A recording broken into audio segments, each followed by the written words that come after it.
Halo kawan pajak, selamat datang di Podtext, proper discussion about tax. Dan masih sama saya Dik Ardiansa sebagai MC kalian. Nah, gimana nih kawan pajak kabarnya? Semoga kalian masih sehat terus dan masih semangat untuk menjalani semua aktivitas. Ngomong-ngomong tentang riset atau mungkin tentang artikel jurnal dan skripsi, pastinya kawan pajak yang berasal dari kalangan mahasiswa udah pasti nggak asing lagi dengan riset dan segala macamnya itu. Nah, di sini salah satunya itu risetnya itu ada riset pajak. Pajak juga sering dijadiin sebagai topik-topik riset atau mungkin topik artikel jurnal dan juga topik skripsi. Dan di kesempatan kali ini atau di Podtext kali ini kita akan ngebahas riset ambil konsentrasi pajak. Susah nggak sih? Nih gimana nih, susah nggak ya kira-kira ngambil riset di konsentrasi pajak ini? Dan pastinya di Podtext kali ini kita juga udah kedatangan bintang tamu yang sangat spesial sekali. Dan pastinya akan sharing nih mengenai riset-riset di bidang perpajakan ini. Jadi buat kawan pajak semuanya yang mungkin sekarang lagi nyusun skripsi di bidang perpajakan atau mungkin lagi nyusun artikel jurnal atau mungkin lagi melakukan penelitian entah itu tugas atau apapun di bidang perpajakan, wajib banget ya dengerin Podtext ini. Oke teman-teman, tanpa menunggu atau tanpa berlama-lama lagi, langsung aja nih kita panggil bintang tamu kita. Ada Kak Minepa. Halo Kak Minepa. Halo. Hai. Apa kabar nih? Baik, dirimu gimana? Alhamdulillah baik juga. Kak Minep. Iya. Boleh dong Kak Minep perkenalkan terlebih dahulu siapa sih Kak Minepa ini? Kayaknya pasti kawan-kawan pajak perlu tahu ini siapa Kak Minepa itu. Oke. Halo kawan pajak semuanya, kenalin aku Minepa.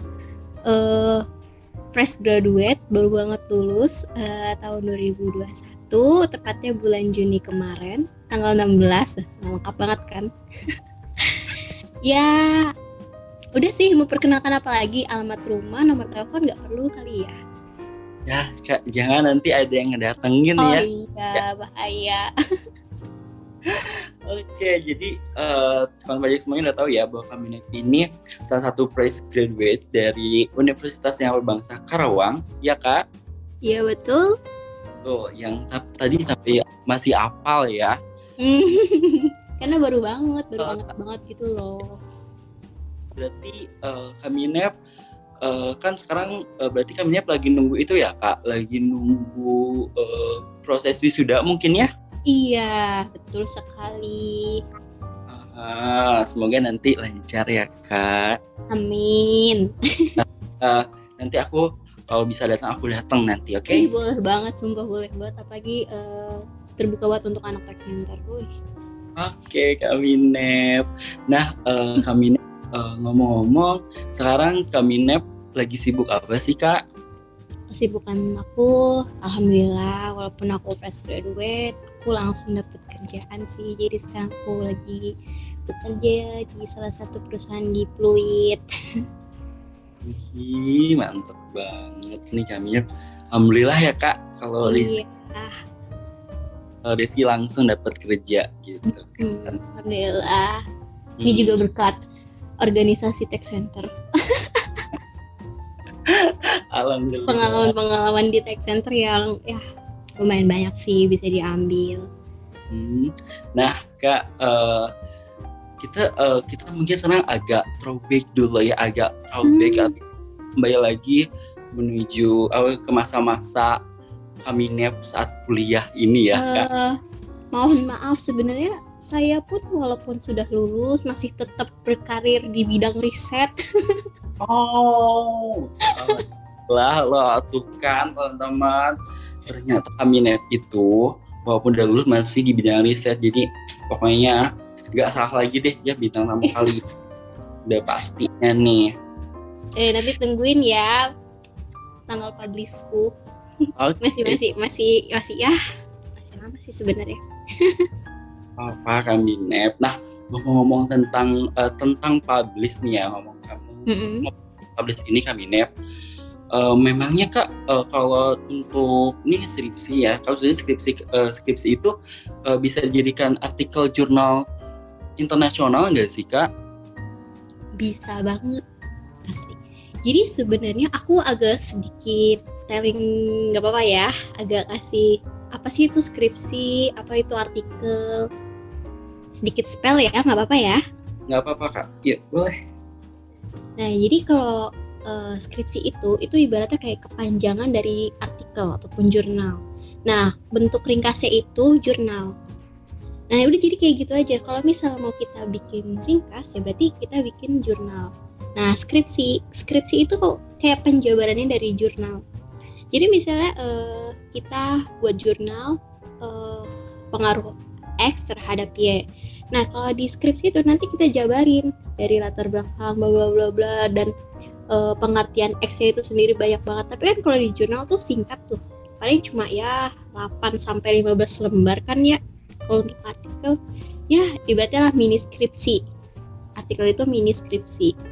Oke, tuh kawan pajak sekarang udah bisa ya tahu sedikit-sedikit dari kami Nep tuh bedanya antara skripsi dan artikel jurnal. Nah terus kami Nep, kalau boleh tahu nih ya kami Nep, dari saat proses mungkin kami Nep melakukan riset, melakukan penelitian dan juga skripsi gitu Kak. Hal apa aja sih Kak yang udah misalnya dicapai gitu di Kakak gitu untuk di bidang? Kalau untuk bidang perpajakan sendiri, kebetulan skripsi aku ngambil tentang tema pokoknya konsepnya pajak. Terus untuk dari artikel aku sendiri yang udah publish ataupun udah dapat LOA yang bertemakan tentang pajak itu masih belum publish ya, karena masih dalam tahap review. Aku ada 2 jurnal, jadi jurnal internasional sama jurnal nasional. Dari skripsi aku ini ya, karena dikembangin karena dari pembimbing aku sendiri minta tolong dipublish di jurnal internasional. Saya juga nggak tahu kenapa diminta seperti itu oleh Bapak tercinta. Dan saya juga disuruh dicari di nasionalnya juga, karena dari skripsi saya itu bisa dibuat 2 jurnal gitu. Wah, aduh, sumpah nih kayak saya merinding loh dengarnya loh. Aduh ya ampun. Sampai dipublish di jurnal internasional. Selamat ya Kak Nep. Iya, makasih. Ya. Tapi jurnal yang udah terpublish, saya tuh orangnya random. Tahu bidang lain pun saya coba. Nanti iya. memang.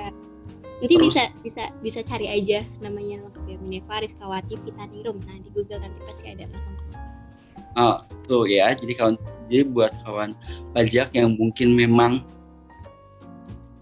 ada juga nih ya yang nggak di bidang perpajakan lagi ngerjain tugas ataupun hal lain sebagainya, bisa tuh ya dijadiin referensi jurnal kami Nep.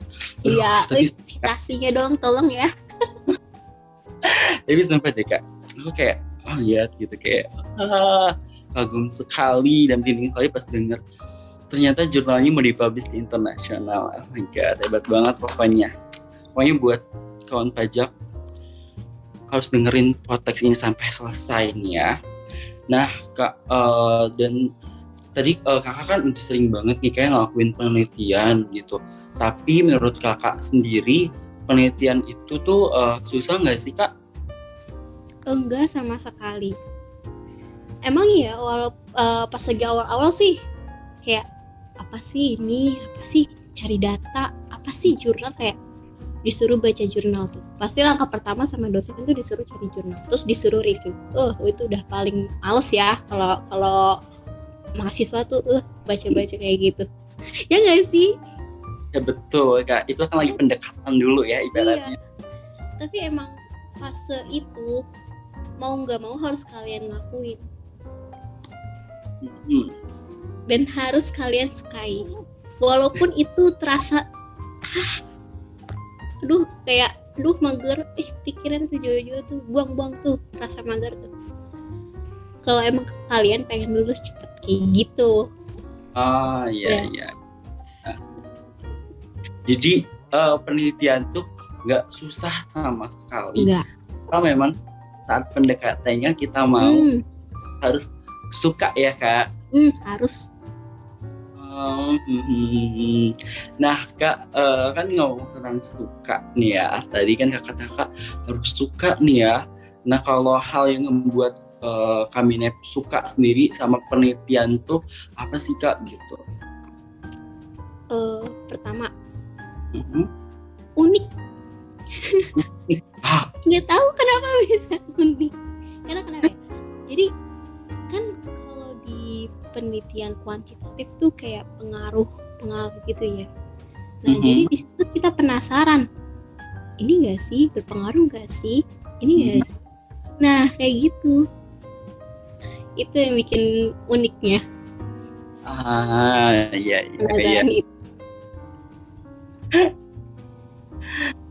Jadi itu ya Kak. Jadi kalau saat kita penelitian itu, apalagi tadi ya di kuantitatif itu ternyata jadi penasaran ya Kak. Gitu. Kita ya membicarakan tentang penasaran ini. Nah Kak, dari banyaknya artikel mungkinnya yang udah kami buat, kalau boleh tahu gitu Kak, apa aja sih Kak mungkin yang masih Kakak ingat gitu tentang judul-judul artikel yang telah Kakak buat ini? Oke. Bentar ya, aku cari dulu namanya. Aku sudah lupa juga. Bentar. Pertama tuh ada jurnal akuntansi syariah. Gila kan, sampai syariah pun aku cobain. Bentar. Itu judulnya itu ada hubungan return on asset yang dipengaruhi pendapatan bagi hasil. Terus untuk akuntansi keuangannya ada pengaruh likuiditas dan profitabilitas terhadap nilai perusahaan. Terus ada juga jurnal pengabdian. Itu jurnal pengabdian aku sama dosen sebenarnya. Ya. Cuma itu baru kemarin banget aku dapat loanya. Sekian lama menunggu pendamping UMKM di Kabupaten Karawang dalam memaksimalkan pemanfaatan insentif pajak selama masa pandemi. Itu pasti baru tuh ya Kak. Nah, iya sih baru banget, nanti rilis November akhir ini. Nanti pas aku baca. Ya, makasih. Sama-sama Kak. Nah Kak, ngomong kan walaupun memang Kakak juga melakukan penelitian di bidang lain, kan, tapi balik lagi nih Kak nih ya, sebenarnya tuh apa sih Kak yang membuat Kakak sendiri tuh tertarik gitu Kak buat ngambil judul dengan tema perpajakan? Oh iya, karena emang passion aku ke arah pajak. Nah itu. Mantap ya, banget. Jadi aku garis besar ya, jadi skripsi aku tuh kayak ngasih tahu tuh apakah manajemen keuangan tuh kayak rasio-rasio yang biasa kita lihat di manajemen keuangan, apalagi kalau orang mau investasi lebih ke investasi di saham, itu pasti udah tahu tuh baca laporan keuangan kayak ROA, ROEDER, bla bla bla, yang lainnya kayak gitu tuh pasti tahu tuh manajemen keuangan. Nah itu apakah berpengaruh terhadap manajemen perpajakannya di perusahaan itu. Dan lagi perusahaan yang aku ambil itu, aku pilih perusahaan BUMN. Ya. Oke. Duh, kayak sumpah skripsinya mantep banget sih Kak. Itu ya, ngebahas dua nih ya, dari manajemen keuangan dan juga perpajakan. Iya, tapi kalau bagi yang baca skripsi aku, nanti di dalamnya ada topik pembahasan yang lain. Jadi headline-nya sebenarnya tuh ada 2, tapi nggak aku masukin dua-duanya. Nah, tapi kalau yang baca skripsi aku pasti tahu. Nanti di dalam skripsi aku itu ada perbandingan antara masa sebelum pandemi dan selama pandemi. Itu semua aspek dari manajemen keuangannya sama manajemen pajaknya.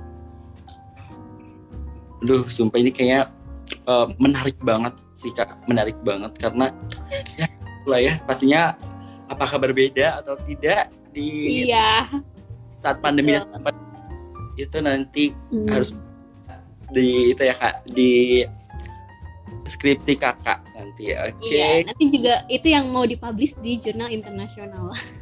Yang perbedaan itu. Oke. Nah, kabinet kalau tadi kan selain passion. Nah, selain passion ada lagi nggak sih Kak yang membuat Kakak tertarik di untuk Kakak melakukan penelitian di bidang perpajakan ini?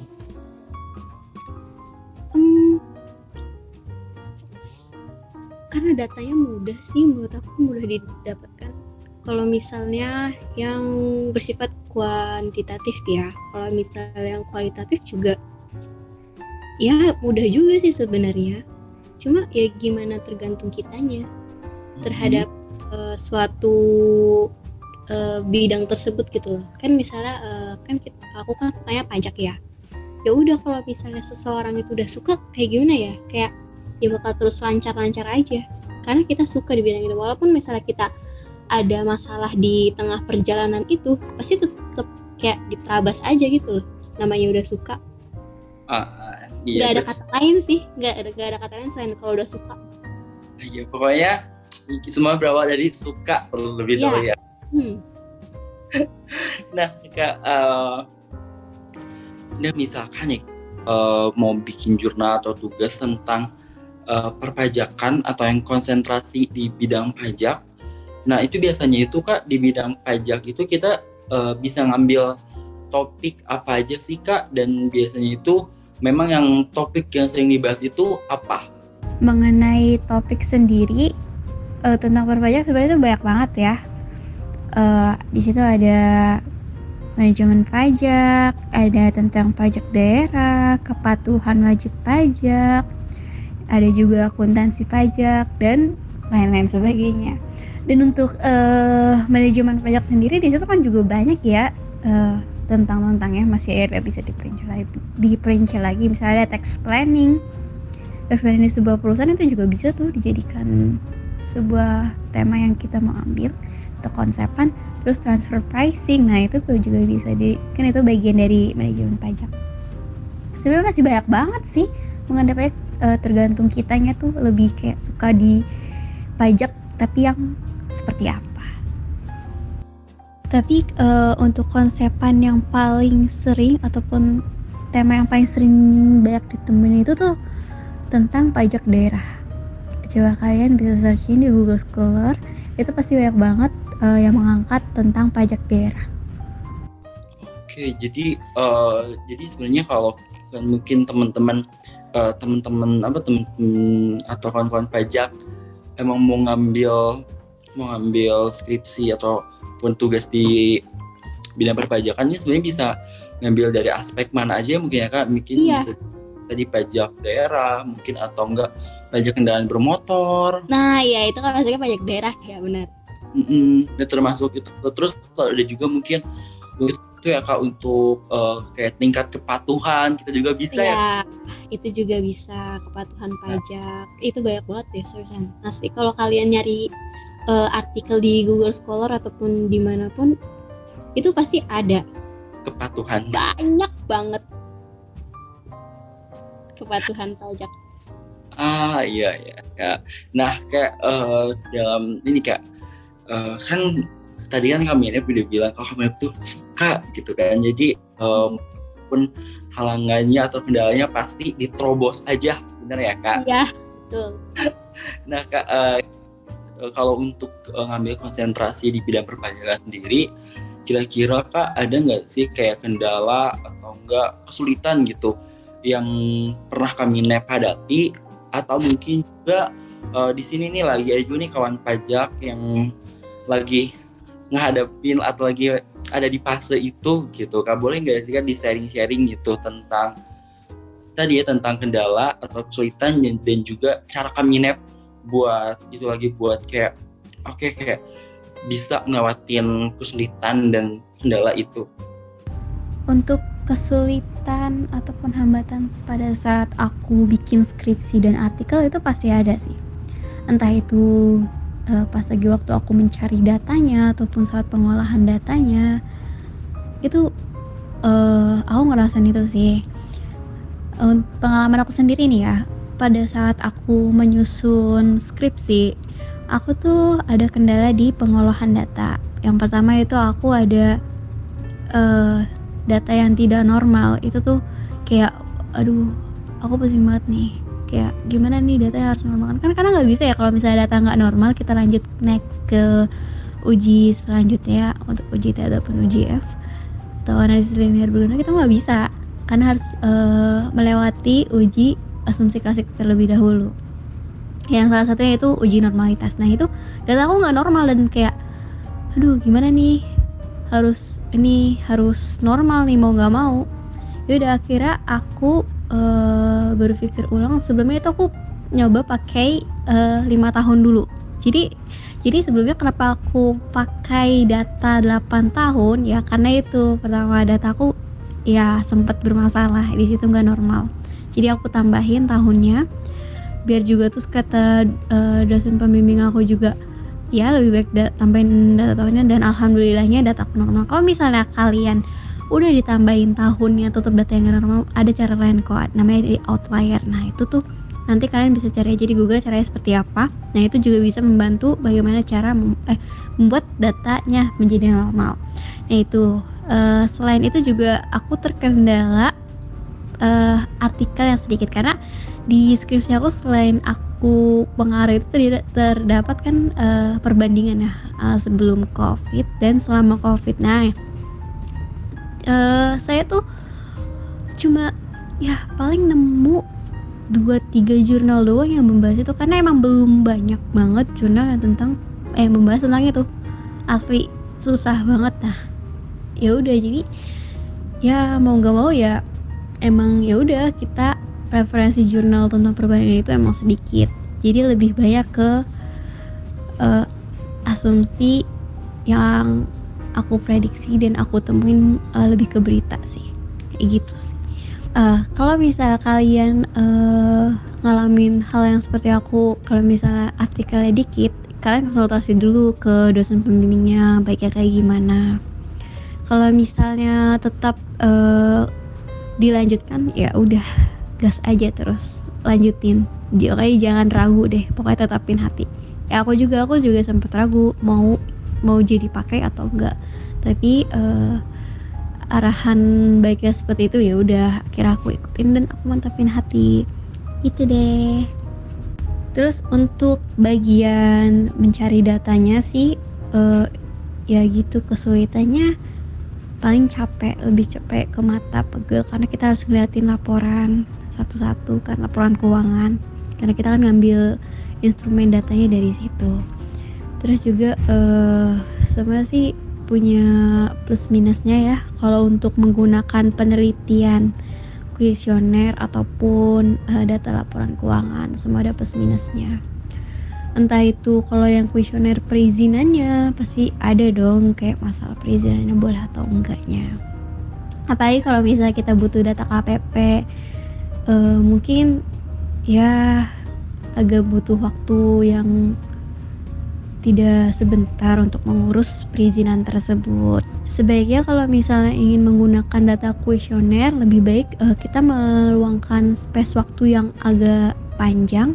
Jadi jangan terlalu mepet dengan target yang udah kita tentuin. Jadi kan setiap kita nyusun skripsi ataupun artikel pasti kita punya target tanggal berapa kita harus sudah kelar bab sekian gitu kan. Jadi kayak kita udah punya space time nih buat ngurusin kuesioner, pembagiannya sama perizinannya. Jadi kayak udah siap mateng banget itu untuk tanggal-tanggalnya, dan lebih banyak space-nya kalau kita memakai penelitian menggunakan kuesioner daripada menggunakan laporan keuangan Betul betul Kak. Jadi ini ya Kak, jadi pada intinya kalau misalkan kita mau meneliti itu kita harus teliti dulu gitu ya Kak. Dan segala tuh kita harus teliti dulu, harus mungkin salah teliti, sabar juga. Ya. Harus sabar dan pastinya tadi pokoknya tetap suka ya Kak. Ya, Harus tetap betul. suka. Jangan kesel-kesel gitu. Nah, nikmatin aja prosesnya, emang ribet. Iya betul, nikmatin aja biar berjalan pastinya. Ya. Nah Kak, ngomong ini kan ya, ini kayaknya jadi salah satu ini Kak, jadi salah satu apa ya, ini jadi salah satu permasalahan gitu yang mungkin ada di mahasiswa yang udah di tingkat akhir gitu ya Kak, yang udah masuk skripsi atau medlit, yaitu tentang judul nih Kak nih.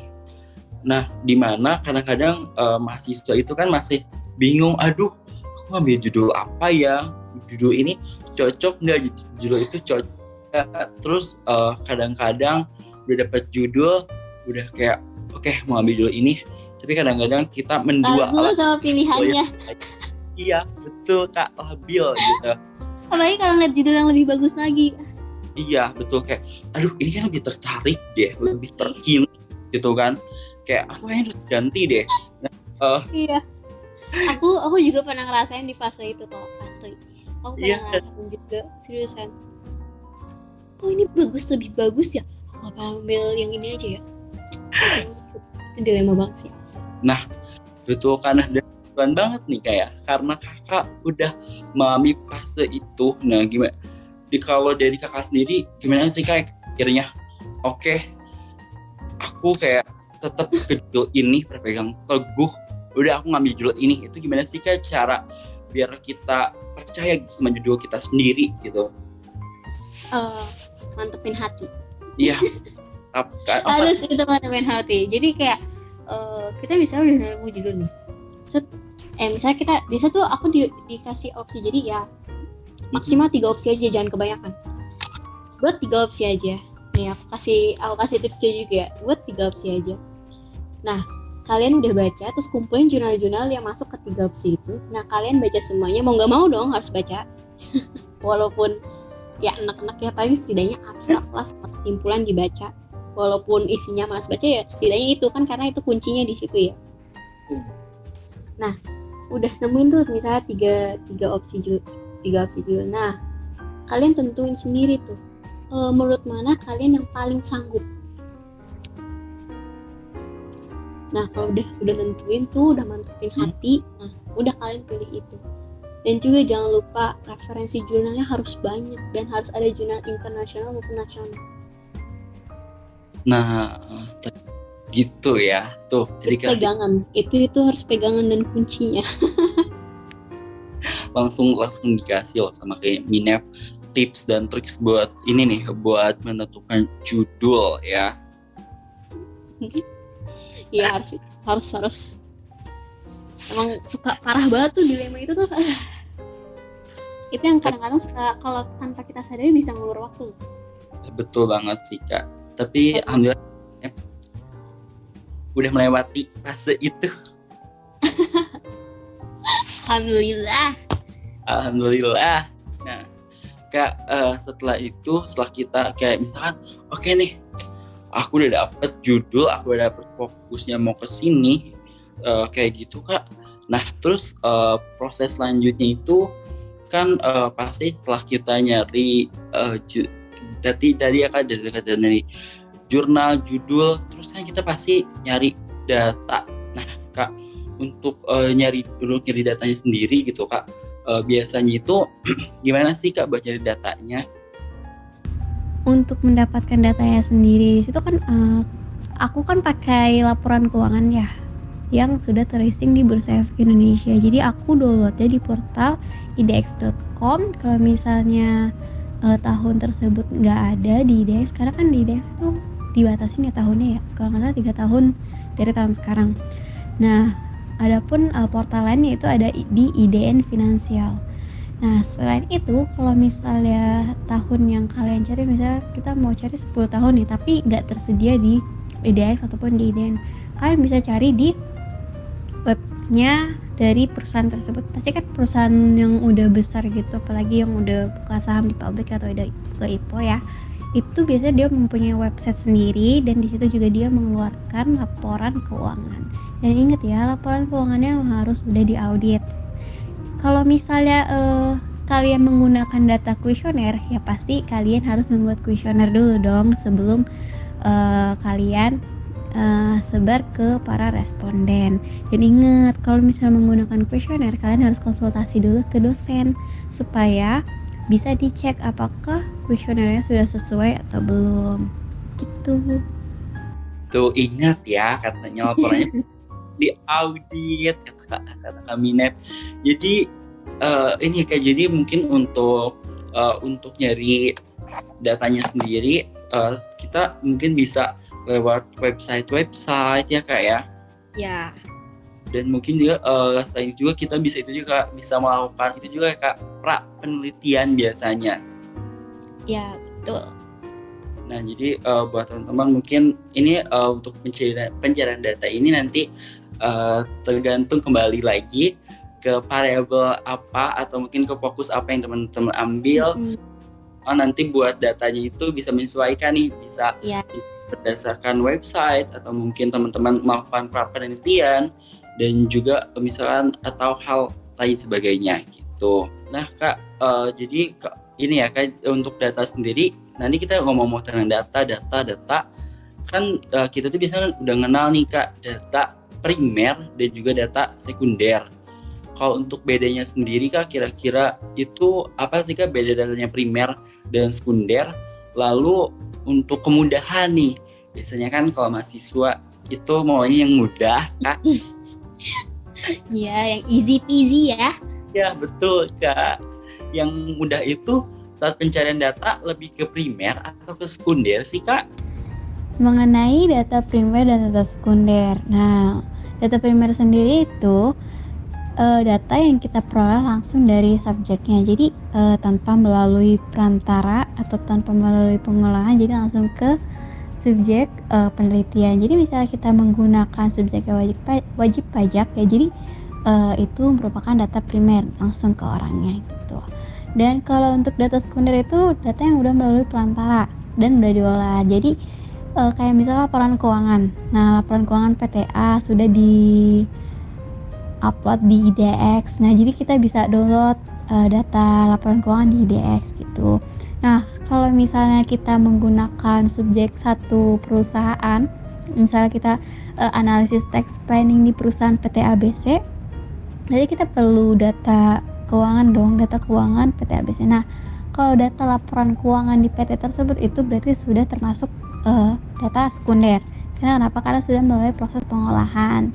Gitu. Pokoknya kalau misalnya data primer itu yang benar-benar originally dari orangnya tersebut, dari subjeknya tersebut, dijadikan objek penelitian. Kalau suruh dipilih yang mana, enakan data sekunder atau data primer, ya pasti aku pilih data sekunder karena pribadi sendiri aku menggunakan data sekunder ya untuk skripsi dan penelitian aku yang lainnya. Karena lebih enak sih, karena tidak perlu memperoleh perizinan ataupun yang lain, dan data mudah didapatkan karena tinggal download aja kita di IDX. Dan emang agak minusnya itu bukan minus sih, lebih kayak effort lagi, itu kita milih instrumen laporan keuangannya. Jadi kayak variabel yang kita pakai itu apa aja, baru kita teliti, maksudnya kita cari satu-satu dari berapa tahun. Nah, itu sih yang agak butuh effortnya.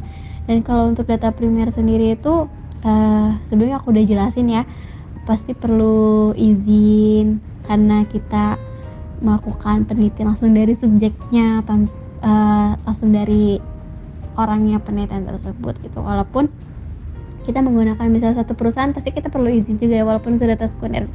Nah, itu juga termasuk ya, walaupun datanya sekunder laporan keuangan, tapi itu bisa disebut juga primer, kayak gimana, kayak 50-50 sih. Tapi data tersebut yang kita dapatkan itu bukan data sekunder karena sudah diolah. Kecuali kalau misalnya wawancara di PT tersebut. Nah, itu bisa jadi data primer. Oke, jadi kalau menurut kami ini kalau data sendiri itu sebenarnya paling yang kita nyebar kuesioner ya Kak, karena tuh. Tetapi kalau yang mau tadi ya, kalau yang tadi di laporan keuangan harus teliti, pokoknya kata kami ini harus siap matanya. Nah Kak, kalau untuk pengolahan data kita kan tadi udah ke judul cari data, terus kita udah nyari data, terus kita masuk ke pengolahan data nih Kak. Untuk pengolahan datanya sendiri ini gimana sih Kak biasanya? Terus kayak misalkan alat-alat yang dibutuhkan itu apa aja gitu Kak? Kalau untuk aku pribadi pengolahan data aku masih pakai SPSS ya. Jadi tapi Excel juga aku pakai sih. Excel itu biasanya buat kayak ngolah data, buat sebelum aku masukin ke SPSS. Jadi kayak misalnya beban pajak dibagi laba kotor kan. Nah jadi kan harus ada penjumlahan dulu atau pembagian dulu. Nah untuk dijadikan persentase kan, untuk dijadikan rasio. Nah itu tuh harus diolah dulu di Excel. Jadi aku pakai Excel. Terus habis itu kalau udah dapet rasionya berapa, baru deh aku aku masukin ke SPSS gitu. Iya betul Kak. Jadi kalau untuk pengolahan data sendiri berarti kayaknya ini masih yang sering banget digunain juga ya kalau mahasiswa lain, yaitu Excel dan juga SPSS. Dan mungkin yang buat mau tahu lebih dalam tentang SPSS dan juga Excel, bisa nyari informasi di itu ya, di YouTube ataupun lainnya gitu ya. Ya betul. Karena ini ya, karena kalau kita bahas di sini semua kayaknya itu nggak butuh waktu, bukan nggak butuh waktu, waktunya itu harus lama banget buat jelasin itu semua. Iya, itu lebih ke pelajaran statistik sih. Iya. Nanti kita jadi ini dong podcast tentang statistik. Iya betul. Jadi nanti jadi dosen statistik nih kita nih. Oke, jadi mungkin buat kawan-kawan pajak semuanya yang mungkin lagi belajar statistik ya, kami ini berarti harus bener-bener banget ya merhatiin dan belajar statistiknya. Iya betul sekali. Dan yang mungkin udah kelewat statistiknya, terus kemarin masih kayak halnya, terus sekarang udah denger podcast ini, ternyata ngolah data statistik, aduh, mulai belajar lagi aja ya. Iya, itu harus banget sih. Aku juga pas lagi awal-awal tuh, pas lagi mulai data lagi kan, kayak statistik itu pelajaran semester berapa? Semester 2 ya kalau nggak salah ya, SPSS itu. Atau semester 3 tuh, lupa aku tuh. Ya udah lama gitu ya, jadi udah lupa, ya udah jadi harus belajar mandiri lagi, mau nggak mau. Jadi kita harus explore diri lagi kembali ya. Betul. Nah Kak, dari yang tadi udah dijelaskan, untuk kesimpulan ini sendiri gitu Kak, biasanya isinya itu tentang apa aja sih Kak kalau kesimpulan itu gitu, khususnya untuk di penelitian?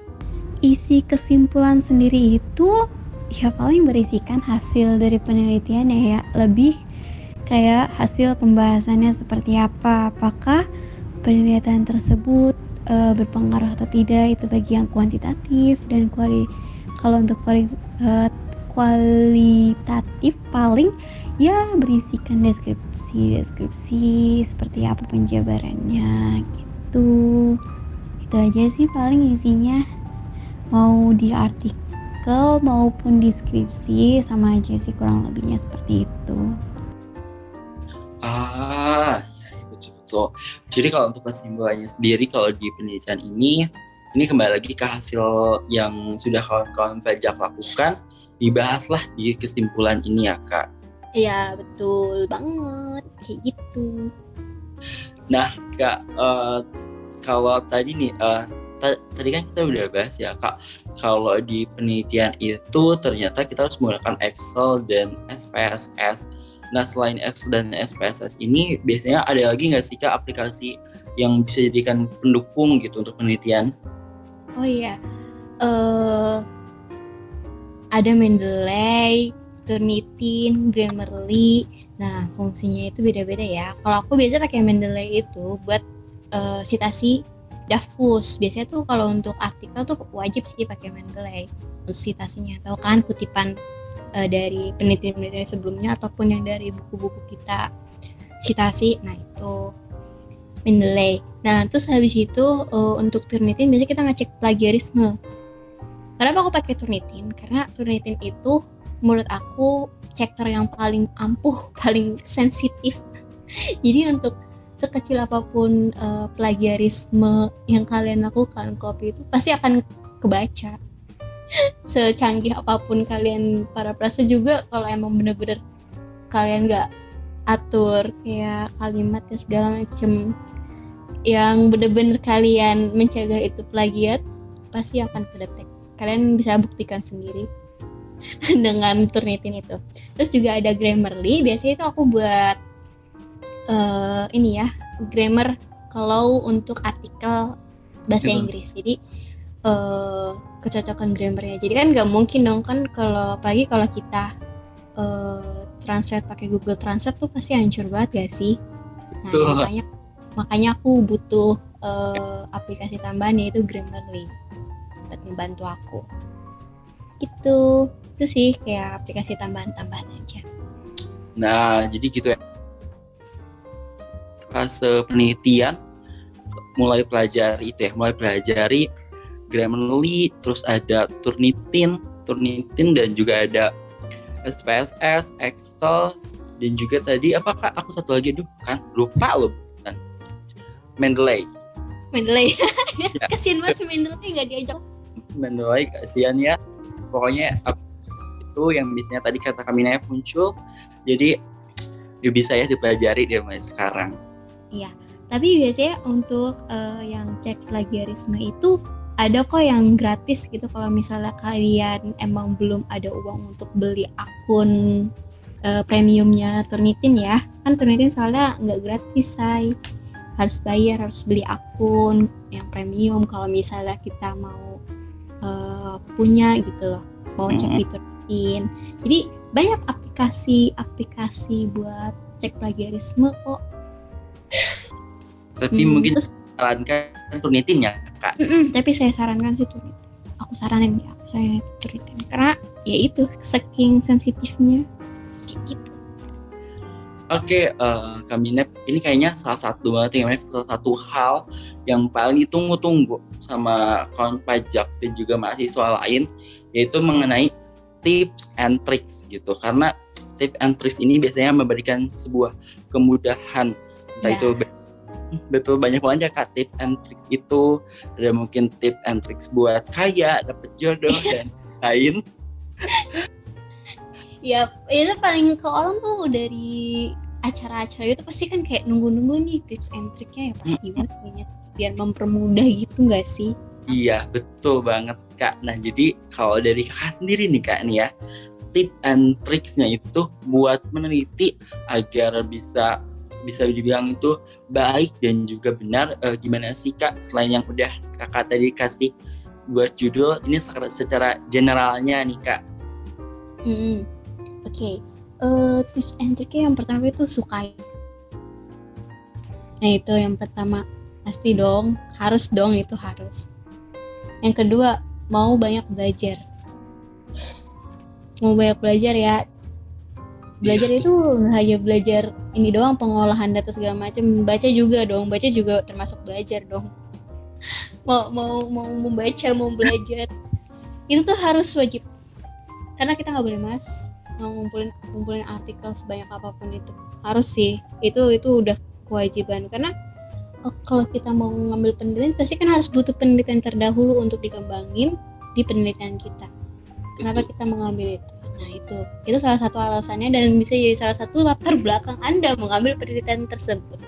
Betul sekali. Ya, terus Sky mau belajar, udah tekuni dan jangan males. Itu intinya poinnya, jangan males. Udah itu kalian ikutin 3 itu aja udah dijamin aman dan sejahtera. Tuh dari kami tuh pokoknya 3 tips and tricks itu Tapi emang bener sih kayak 3 tips and tricks itu tuh harus banget terapin biar semuanya berjalan dengan baik. Dan mungkin Bener banget. dan dulu kalau skripsi pengen lulus tepat waktu, harus banget itu. Harus sih, harus. Mm-mm.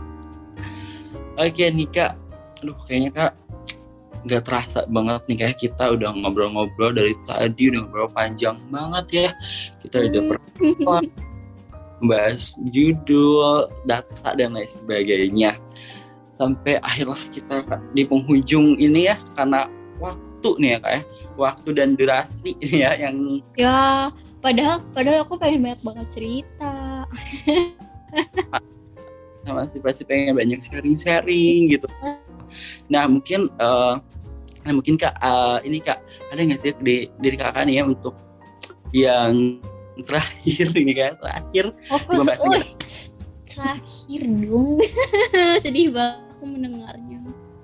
Nggak apa-apa Kak, nanti yang dengar podcast ini, mendengarkan podcast ini terus masih penasaran tentang pendidikan dan juga Kaminep, kalian nanti komen ya di Instagram Tech Center, pengen ada part 2 ya.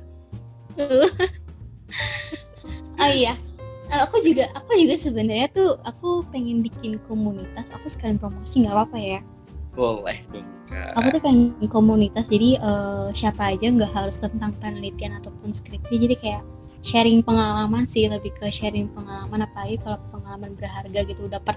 Bagi yang udah pernah ikut kayak pertukaran pelajar, beasiswa tuh, dapat beasiswa, ataupun mahasiswa yang berprestasi, mau sharing. Soalnya aku pernah bikin juga tentang skripsi gitu, tapi ya cuma ya yang deket-deket aja gitu, cuma by WA doang. Tapi aku pengen itu dibuat sebagai komunitas gitu loh, karena nggak tahu, emang suka banget aku bagi pengalaman gitu loh, entah cara tips and trick membuat CV, mendapat kerja dengan cepat gitu. Pengen banget sebenarnya nanti mungkin kawan-kawan yang mau maksudnya mau dibuat komunitas seperti itu, kayak support komunitas itu, bisa banget di komen ya di IG Tech Center ya, biar aku bisa lihat seberapa antusiasnya. Bisa nggak sih ditaruh gitu? Bisa banget dong Kaminep. Ya. Ini kayaknya aku pokoknya mau daftar pertama buat di touring ini. Touring itu singkatan dari tutoringan. Tutoringan tuh. Emang ya menurut kan bagi-bagi pengalaman ya, nggak masalah dong bagi pengalamannya, biar orang lain yang maksudnya kayak bukan pengalaman dia, tapi kita bisa ikut merasakan feel-nya seperti apa. Kayak gitu sih pengennya, sekalian kan nambah ilmu, nambah relasi juga nggak sih? Ya betul banget ya. Nah jadi buat kawan pajak semuanya gitu ya Kak, buat kawan semuanya yang mau ikutan juga nih touring ini, boleh komen di Instagram Tech Center, atau mungkin mau ke Kaminep langsung itu boleh ya. Nanti aku promosi aja deh lewat Tech Center aja. Oke, pokoknya tuh Kaminep ya, komen di Instagram Tech Center ya. Touring. Ya, aku punya pesan kata-kata buat kawan dong yang lagi ditukir ya, khususnya. Termasuk aku ya. Iya, kamu juga ya. Kamu udah semester akhir ya, sebentar lagi ya. Betul. Ya intinya bagi kalian, wahai mahasiswa semester akhir, jangan males ya, please. Itu ilangin rasa males, karena itu benar-benar tantangan paling besar sih menurut aku. Bukan perihal data, bukan perihal kemampuan itu bisa dibentuk diri kalian sendiri, bisa dicari kalau kalian gak males. Itu sih pesan aku. Jangan males. Oke, pokoknya jangan malas. Ayo mulai kerjakan, mulai bangun dari tempat tidur kalian, buka laptop, kerjakan ya. Betul sekali. Dan paling enak, kalau aku sih saran, paling enak ngerjain skripsi itu pagi-pagi. Apalagi abis sholat subuh atau nggak tengah malam juga tuh. Itu fresh banget otak. Waktunya produktivitas banget ya Kak. Itu enak banget sih ngerjain jam segitu. Oke. Aduh, Kaminep, sekali lagi kita dari tim Potex mau ngucapin terima kasih ya Kak Minep karena udah Iya. Makasih juga udah diundang loh.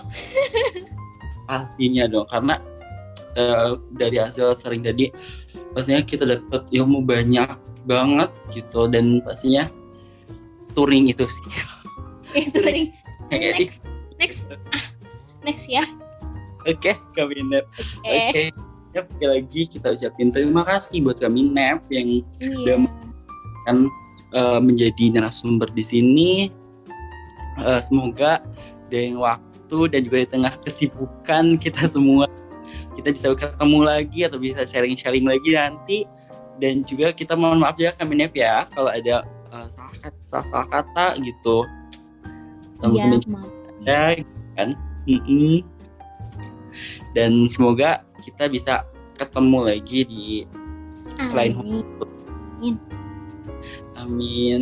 Dan semoga apa yang kakak kerjakan, entah itu kerjaan kakak dan lain sebagainya, semoga lancar dan touring ini semoga jadi ya kak, terrealisasi. Amin. Iya, amin. Doain ya. Siap kak. Pokoknya nanti pasti doain. Pasti banyak juga nih yang pasti ikutan ya kak. Sekali lagi Iya, terima harus. kasih ya kak. Iya. Gimana nih kawan pajak episode kali ini? Menarik kan pastinya, dan pastinya bakal ada yang lebih menarik lagi di episode berikutnya. Jadi buat kawan pajak semuanya tetap saksiin atau tetap dengerin Potex ini. Dan terima kasih buat kawan pajak semuanya yang udah dengerin.